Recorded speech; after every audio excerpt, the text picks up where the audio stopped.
That just means we could have got a free flight. Right, I know. Downstairs. I know. You should tell them that you... Darn. I mean, I could be, but that's a far walk.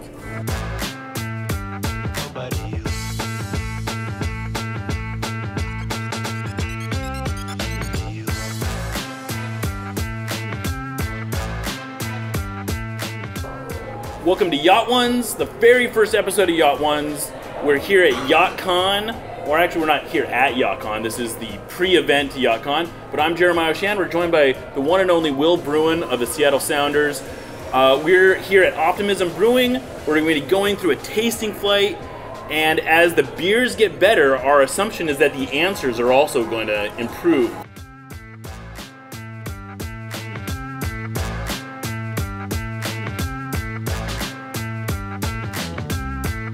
Put it in front of me too early. No, I put it in front of you. That's what's going to happen. So you've got 2 U.S. national team caps. I'm sure you remember that. Yeah, I remember that. Both of them came in the 2013 Camp Cupcake, I believe, right? Yeah.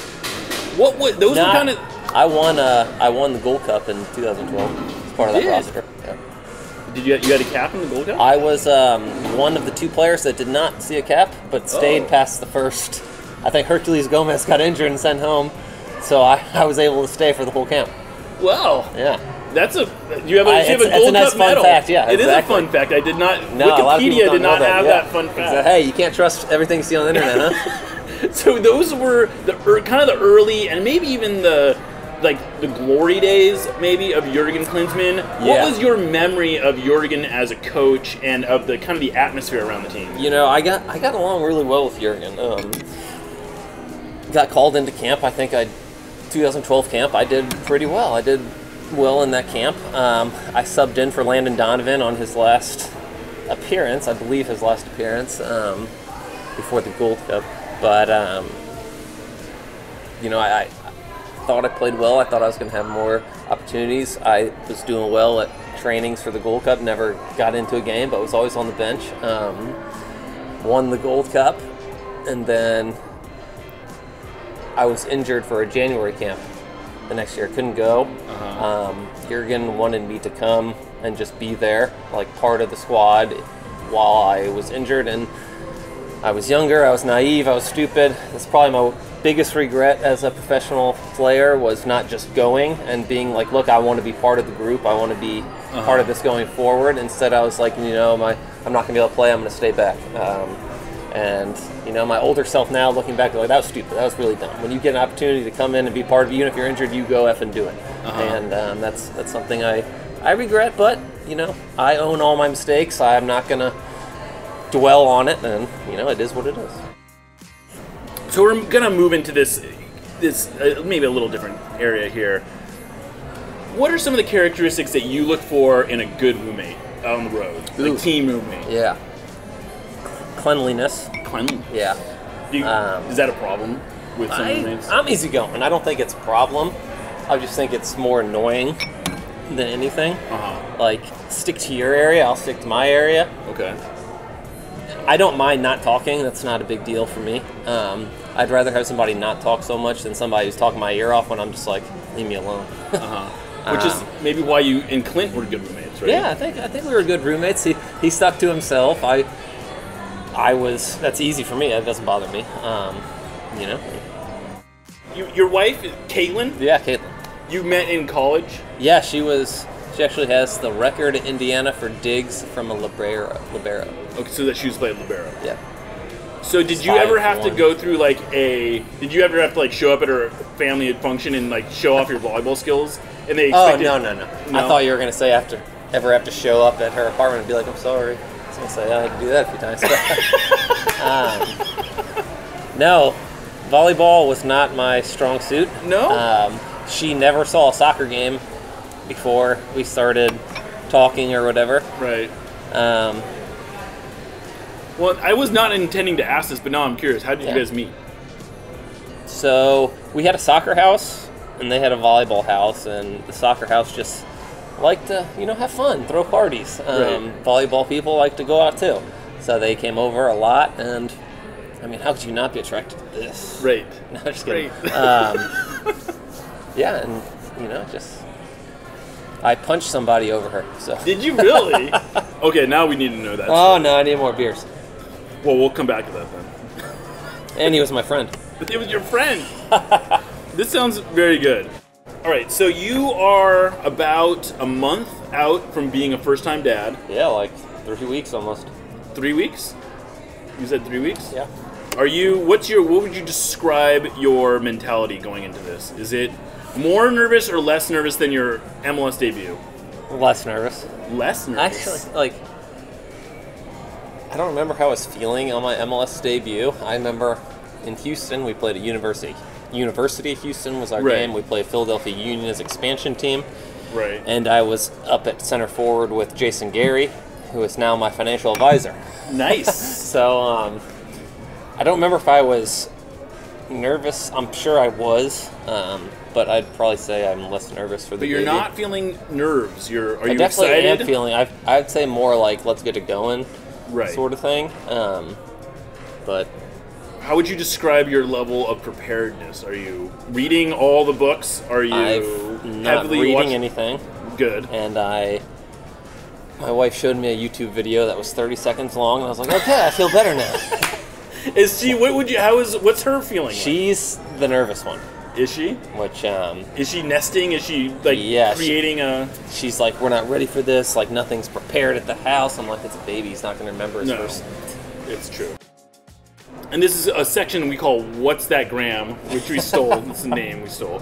So this one is from. This is a series of posts from your wife that I think you'll like. I've had to reprimand her on social media before. Yes, this is actually you reprimanding her. Watch this video. You know the series of these videos, I'm sure. Yeah. This is Will trying to get a fat boy couch open. It's not working. It's not working very well. It's a rather long series of posts. Yeah. These are all the posts? Yeah, there's like 5 posts or something. She was relentless. Caitlin was relentless on these. Oh, and Molly. There's Molly, so it makes it better. Your dog is in this. And it ends happily, though. You do. You seem to get frustrated with her. I'm watching YouTube videos on how to do it. Yeah, you're watching YouTube videos. There, it works. That's how stubborn I am. No, but wait. That's all we're filling it up with. No more. Right. And then she follows it up with you at the beach trying to get it done. And she's like laughing. But here's the thing. At the end of the story, did I get it done? You did get it done. See, look at this. Look at that. See, simple. Perfectly simple. What is the deal with this? Like, first of all, I love this post, not because it's making fun of you, but just because I feel like it's a window into your relationship, into your life, that your wife is filming you doing this, despite you being clearly frustrated with this situation, with her, with the dog just wants you to play catch with her. Did it get done? It got done. Interesting. Is there a talk afterwards? She clearly no. You never got her Half to take those it down. I don't know she's filming. Right. Like it's not like she's like I'm filming here. Try it. It's like I have no idea until I see it afterwards, and then I was like, "What the fuck you filming for?" And so does that? Do you feel like I get vindicated at the end of this? I give her the green light. She's probably a better follow than me. Because I give her the green light just to follow or do whatever she thinks is suitable. She's told me multiple times, like, I should be your social media person. She goes, I can get you way more followers. Yes. Like, I already paid too much for you. I can't hire you on for another. And so the last thing I want to show you is an image that's not necessarily on social media, but it's an image I'm sure a lot of our listeners and viewers will have seen, and I just want you to comment on this incident. If you remember this, this is you giving the thumbs up, double thumbs up to I believe Ted Uncle.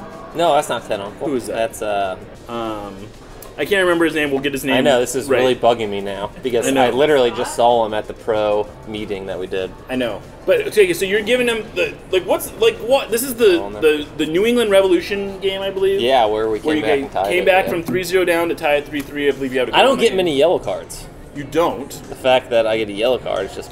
It looked like you were looking for the yellow card. I feel like I need to get more yellow cards. Probably. Yeah. I need to sharpen these up a little bit and start giving it back from what I get.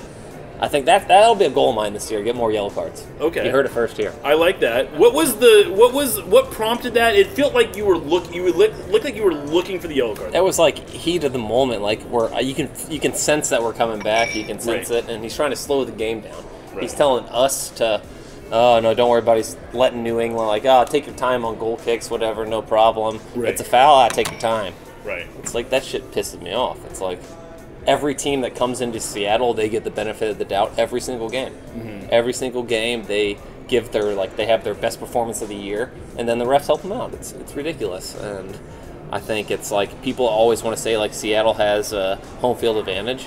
Yeah, we have great fans, we have great support, but we don't always get the best calls. We get most of the time. Refs give us bad calls because they think we're getting a home field advantage. So it's kind of like a double-edged sword. I've seen both sides of it because I've been in Houston playing Seattle thinking, oh, they get everything. Now that I'm here, you realize we don't get shit. Like, it's crazy. Look how many PKs we got last year. Right. I think we had, 3 or 4? Right. Teams get 3 or 4 in a month. Right. It's crazy. Atlanta, I think, gets that every game. It's unbelievable. Exactly. It's unbelievable to me. It's unbelievable. How many PKs did Joseph Martinez have? I think he had I'm going to say 10. Yeah, exactly. Double digits. That's crazy. Then the league will probably give him a huge bonus for scoring X amount of goals. Right.